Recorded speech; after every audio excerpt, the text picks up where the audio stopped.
it's crazy. It's just crazy. I had the craziest thing happen again. So I talked about the dolphins before. I've talked about the other animals. I can't even believe it. I get up this morning at 6 a.m. I'm frustrated because I wasn't supposed to get up at 6.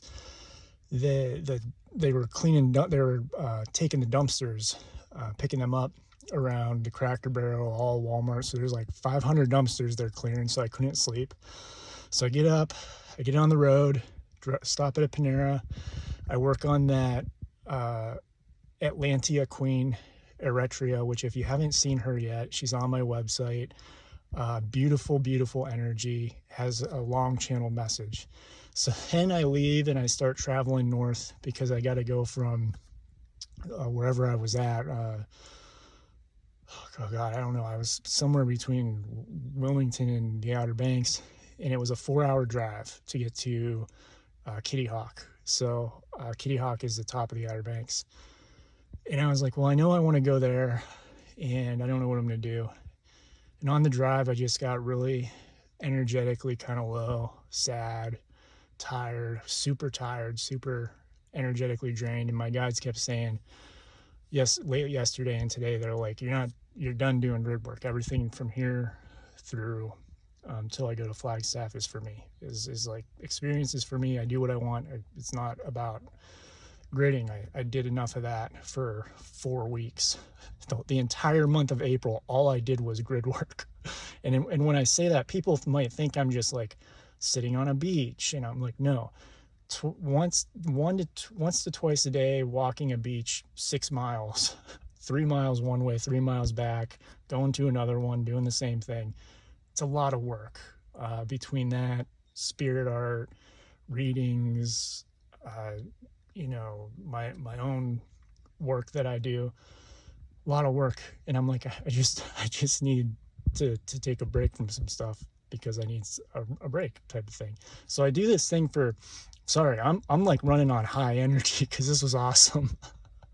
So I've always wanted to see something. I've never seen it.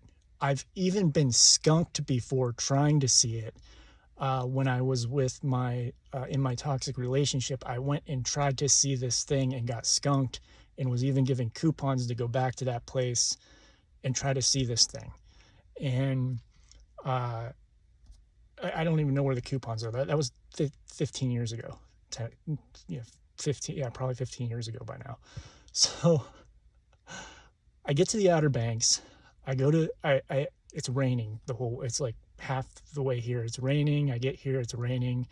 I'm like, man, I'm not going to be able to do much of anything. Maybe I'll just move on. And my guides and everything say, no, sit down somewhere, wherever, wait till 5 o'clock. The sun will come out. It'll be like less rain. So I go sit at Starbucks, which was an interesting thing, which is another story. But I go sit there. I can't focus. I'm trying to read my book. I cannot read. I cannot focus. I'm too tired. I'm tired of driving every day. Doing this East Coast trip is like, I just want to be west. I want to be in the desert, have a place for 2-3 weeks, and be sat in place in nature so I can do my thing and not be worried constantly about where's the next spot I have to go to sleep type of thing.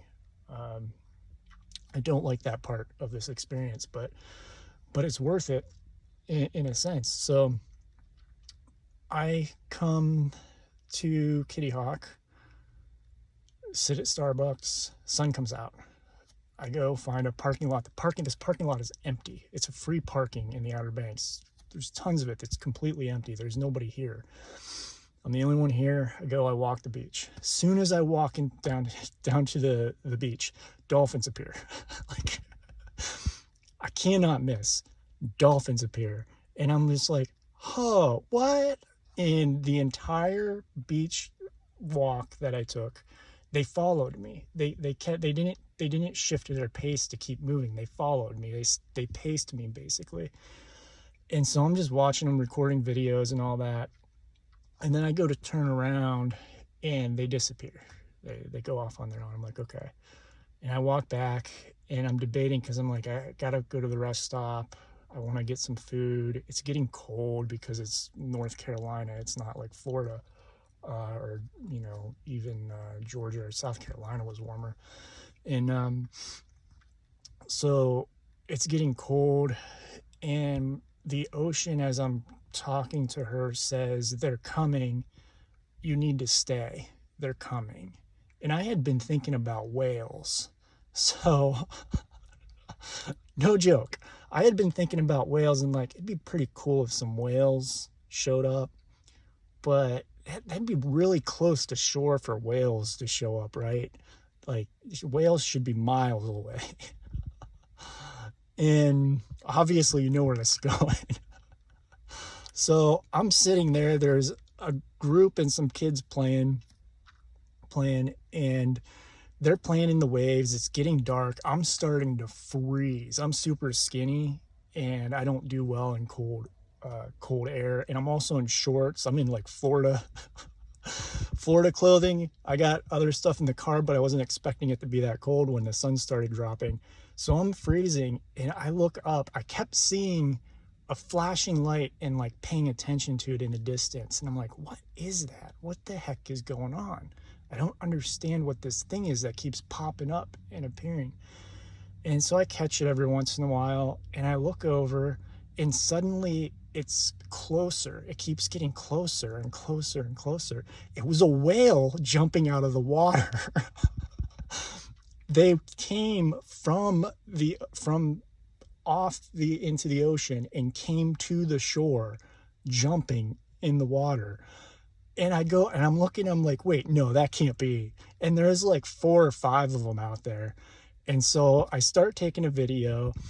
I see the kids, nobody's paying attention. I go walk over to the guy and I'm like, hey, there's whales over there. And he's like, wait, what? He's like, really? I'm like, yeah, look, oh my God. I'm like, yeah, there's whales over there. So we're all watching these like 4 or 5 whales move, and they slowly move to where they get in front of me. Like, he was over that way. I was turned, would be like turning my phone like this and then going like this.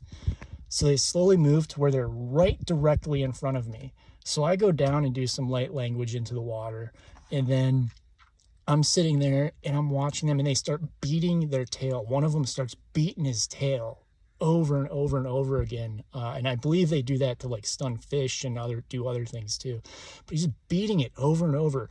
You can hear the beat. Now they're a mile away still, but you can hear the beat through the water, not through the air. You're hearing it through the water, the like, thump, thump. It's like reverberating through the water.